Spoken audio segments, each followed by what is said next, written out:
नमस्कार दोस्तों, मैं NM Pandey platform education centre private limited के यूट्यूब चैनल पर आप सभी का हार्दिक स्वागत करता हूं। एनटीपीसी सीबीटी 1 में पूछे गए सवालों की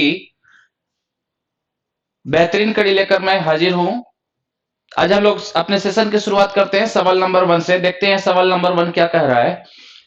कह रहा है X by two plus two by Y बराबर 1 और Y by two plus two by Z बराबर 1। तो आपको निकालना है Z by two plus two by X का मान क्या होगा।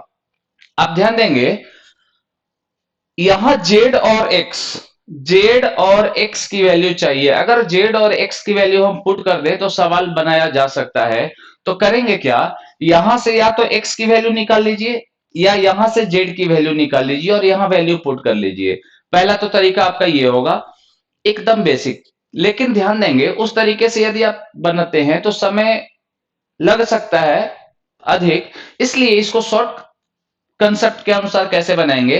हम यहाँ एक्स और वाई की ऐसी कोई वैल्यू पुट कर देते हैं, एक्स और वाई की ऐसी कोई वैल्यू पुट कर देते हैं कि ये इक्वेशन सेटिस्फाइड हो जाए। वाई और जेड की ऐसी वैल्यू हम कोई पुट करते हैं जिससे कि ये वाला इक्वेशन सेटिस्फाइड हो जाए और उसी एक्स और जेड की वैल्यू को यहां हम पुट कर लेंगे तो सवाल हमारे पास बन सकता है। देखते हैं क्या है।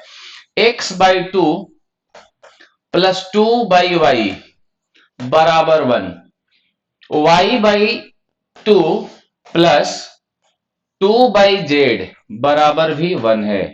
हम क्या कर रहे हैं, एक्स बराबर माइनस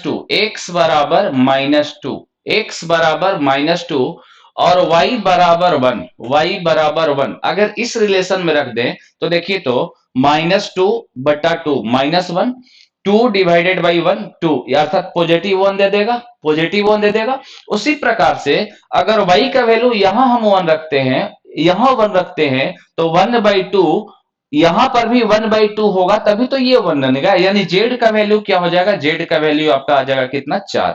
फिर समझेंगे, x बराबर -2, y बराबर 1 और जेड का वैल्यू 4 रखने पर क्या ये दोनों रिलेशन हमारे पास सेटिस्फाइड हो रहे हैं। अगर ये दोनों रिलेशन सेटिस्फाइड हो रहे हैं तो हमें कुछ करने की आवश्यकता नहीं। हमसे पूछा क्या गया था कि Z by two plus two by X का मान क्या होगा। जेड के जगह पे हम 4 रख देंगे, 4 divided by two plus two by x, 2 divided by minus two, 2 divided by -2, ये हो जाएगा आपका 2 और ये आपका देख लीजिए -1 हो गया। अर्थात 2 -1 बराबर +1 is the right answer. Option goes to B, option goes to B. मेरी बात समझ में आई होगी, उम्मीद करता हूं सभी लोगों को। क्वेश्चन नंबर 2 की ओर हम लोग बढ़ते हैं। क्वेश्चन नंबर 2 हमारे पास क्या कह रहा है, देखते हैं। सवाल नंबर 2, एबीसीडी एक समांतर चतुर्भुज है। भुजा बीसी को ई तक इस प्रकार बढ़ाया गया है कि बीसी बराबर सीई है और एई सीडी को बिंदु पी पर प्रतिच्छेद करती है। त्रिभुज एबीई का क्षेत्रफल इनमें से किसके बराबर होगा। त्रिभुज एबीई का क्षेत्रफल इनमें से किसके बराबर होगा। ध्यान देंगे,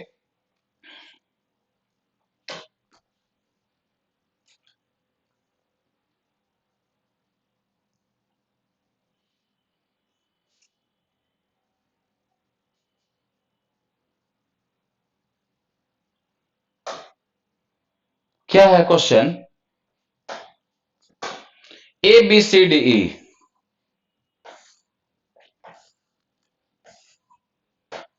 ए बी सी डी, ठीक है। एक पैरेललोग्राम है, एक पैरेललोग्राम है, डेट मीन्स ये वाली रेखा इस रेखा के समानांतर और बराबर भी होगी, ये वाली रेखा इस रेखा के बराबर और समानांतर होगी। अब क्या है, कहा गया है हमसे, कहा गया है हमसे कि बीसी को इस प्रकार बढ़ाया गया है कि बीसी और सीई बराबर हो। बीसी को ई तक बढ़ाया गया है, ध्यान दीजिएगा। बीसी को ई तक बढ़ाया गया है, बीसी को हमने ई तक बढ़ा दिया है और इस प्रकार से बढ़ाया है कि सीई बराबर बीसी हो जाए, सीई बराबर बीसी हो जाए। और फिर कहा गया है एई को मिलाने पर बिंदु पी पर यह प्रतिच्छेद करती है भुजा सीडी को। तो हमसे पूछा गया है कि बताइए ए बी ई का एरिया, ए बी ई का एरिया किसके बराबर होगा। ए बी ई का एरिया किसके बराबर होगा। थोड़ा सा ध्यान देते हैं, क्या है, अगर हम बात करें तो त्रिभुज एपीडी और त्रिभुज सीपीई में देखेंगे, त्रिभुज एपीडी तथा त्रिभुज सीपीई में, in triangle APD and triangle CPE में अगर बात करें तो बताइए सीई एडी के बराबर है, सीडी बराबर एई है। सीडी बराबर ए क्यों है? क्योंकि सीई और बीसी दोनों आपस में बराबर है और बीसी एडी के बराबर है, तो आप कह सकते हैं कि सीई भी एडी के बराबर होगा, सीई भी एडी के बराबर होगा, एडी के बराबर होगा। अब दूसरा क्या है, ये वाला एंगल इस वाले एंगल के बराबर होगा क्या? जब ये दोनों रेखाएं समानांतर हैं तो ये वाला एंगल इस एंगल के बराबर हो जाएगा एकांतर कोण से, अर्थात एंगल DAP बराबर होगा एंगल PEC के बराबर है थीटा। अब ध्यान देंगे, अगर हम बात कर ले यहां से, ये थीटा होगा तो ये भी थीटा होगा, क्योंकि आप जानते होंगे कि दो रेखाएं एक दूसरे को इंटरसेक्ट करे तो वर्टिकली अपोजिट एंगल यानी शीर्षाभूमि कोण या सम्मुख कोण हमेशा आपस में बराबर होते हैं, तो ये वाला एंगल भी इस एंगल के क्या होगा, बराबर हो जाएगा। अर्थात DPA, एंगल DPA बराबर एंगल क्या, EPC बराबर θ1। अब ध्यान दें, क्या हम ऐसे कह सकते हैं कि ये त्रिभुज और ये त्रिभुज ये दोनों कंग्रुएंस हो गए यानी सर्वांगसम हो गए, अर्थात आप कह सकते हैं त्रिभुज एपीडी सर्वांगसम होगा त्रिभुज सीपीई के। और आपको एक कंसेप्ट बता दें कि अगर दो त्रिभुज आपस में सर्वांगसम होते हैं, इसका मतलब उन दोनों का एरिया भी क्या होगा, बराबर होता है। उन दोनों का एरिया भी क्या होता है, बराबर। दो सर्वांगसम त्रिभुजों के एरिया हमेशा क्या होते हैं, बराबर होते हैं। तो अगर एरिया बराबर, तो आप ऐसे कह सकते हैं ये वाला एरिया इस वाले एरिया के बराबर होगा, इस वाले एरिया के बराबर होगा, यानी एपीडी एरिया ऑफ त्रिभुज एपीडी बराबर हो जाएगा एरिया ऑफ त्रिभुज सीपीई के। अब ध्यान देंगे, हमें चाहिए था एबीई का एरिया। देखिए, तो ये वाला एरिया और ये वाला एरिया बराबर है, तो क्या इस फिगर से इसको हटा दें या इसको ढक ले? इसको हटा दें तो क्या एबीसीडी का एरिया मिल जाएगा? इसको ढक ले, इस वाले फिगर को ढक ले, यहां से इस वाले फिगर को यदि हम ढक लेते हैं, इस वाले फिगर को, तो क्या एबीसीडी का एरिया बराबर हो जाएगा क्या? इसका और इसका एरिया बराबर है, इसका मतलब इसका और इसका एरिया बराबर है, इसका मतलब त्रिभुज एबीई का जो एरिया होगा, त्रिभुज एबीई का एरिया जो होगा, क्या समानांतर चतुर्भुज ए बी सी और डी के एरिया के बराबर होगा। अर्थात एरिया ऑफ त्रिभुज एबीई बराबर हो जाएगा area of parallelogram A B C D के, area of parallelogram A B C D के। देख लीजिए क्या है ऑप्शन देख लेते हैं। ऑप्शन है समानांतर चतुर्भुज एबीसीडी के बराबर, समानांतर चतुर्भुज एबीसीडी से कम, समानांतर चतुर्भुज एबीसीडी के क्षेत्रफल का 1/3 भाग। आपका ऑप्शन हो जाएगा क्या, option number C. Option number C is the right answer. इस सवाल का सही उत्तर आपका ऑप्शन नंबर सी होगा। आगे हम लोग इस कड़ी को आगे बढ़ाते हैं, क्वेश्चन नंबर नेक्स्ट की ओर बढ़ते हैं। क्या है question number next? Question number next कह रहा है एबीसीडी एक वर्ग है, एक्स एबी का मध्य बिंदु है, एक्स एबी का मध्य बिंदु है। ध्यान दीजिएगा थोड़ा सा, एबीसीडी एक वर्ग है, एबीसीडी एक वर्ग है, थोड़ा सा इसको आप ध्यान देंगे। एबीसीडी एक वर्ग है, ए बी सी और डी। एक्स एबी का मिड पॉइंट है, एक्स जो है यहां कोई पॉइंट है एक्स, जो कि एबी का क्या है, मिड पॉइंट है। बीसी पर बिंदु y इस प्रकार है, बीसी पर बिंदु y यहां y है, ठीक है। बीसी पर बिंदु y इस प्रकार है कि by बराबर 1/3 BC। ध्यान देंगे, by बराबर है 1/3 BC के। इसका मतलब यह हुआ कि by by BC बराबर हो जाएगा 1/3 3, यानी BY का लेंथ अगर 1 यूनिट होगा तो BC का क्या होगा 3 यूनिट होगा। अर्थात आप ऐसे लिख सकते हैं कि BC अगर 3 रेशियो के बराबर है तो BY आपका 1 रेशियो के बराबर रहा होगा। अब मेरी बात समझिएगा, कह रहा है कि त्रिभुज BXY का क्षेत्रफल, त्रिभुज BXY इसका त्रिभुज BXY का क्षेत्रफल 300 सेंटीमीटर स्क्वायर है। अर्थात एरिया ऑफ त्रिभुज BXY बराबर है कितना 300 सेंटीमीटर स्क्वायर। तो हमसे पूछा गया है विकर्ण AC की लंबाई ज्ञात करें, विकर्ण AC की लंबाई ज्ञात करें। एक चीज देखिए, क्या यह राइट एंगल ट्रायंगल है? और अगर इस रेशियो को हमने 3 यूनिट माना तो ये भी आपका 3 यूनिट के बराबर होगा। और ये यदि 3 यूनिट के बराबर है तो x जब मिड पॉइंट है तो ये क्या 3/2 यूनिट के बराबर होगा, 3/2 यूनिट के बराबर होगा। अब ध्यान देंगे, अगर हम बात करें त्रिभुज XBY का एरिया की तो ये होगा हाफ, बेस हो जाएगा 3/2 और हाइट हो जाएगा कितना, सॉरी बेस हो जाएगा 1 और हाइट हो जाएगा 3/2। इसका वैल्यू हमें पता है कितना 300 यूनिट सेंटीमीटर स्क्वायर। अर्थात 3/4 की वैल्यू जो है 300 यूनिट स्क्वायर है। तो बताइए 3 से 100 बार में एक यूनिट का वैल्यू आपका क्या हो जाएगा 400 हो जाएगा। एक यूनिट का वैल्यू क्या हो जाएगा 400, 100 गुना 4 बराबर क्या 400 यूनिट स्क्वायर। अब मेरी बात समझेंगे, अगर इसका एक का वैल्यू 400 आया तो क्या आप बता सकते हैं कि जब ये लेंथ का रेशियो 3 है और इस लेंथ का भी रेशियो 3 है तो इस स्क्वायर का एरिया क्या होगा?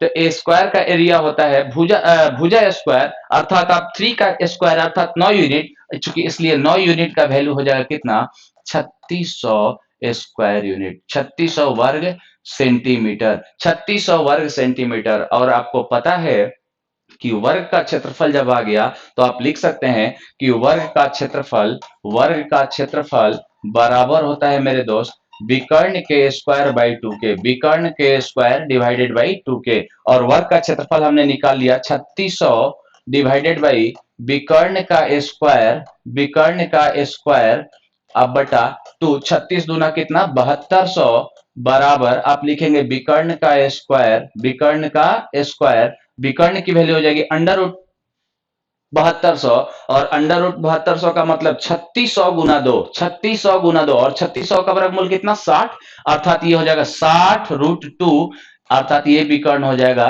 विकर्ण की लंबाई जो होगी वो हो जाएगी 60√2 सेंटीमीटर। देख लीजिए ऑप्शन गोज टू क्या बी, आपका ऑप्शन हो जाएगा 60√2 centimetre is the right answer.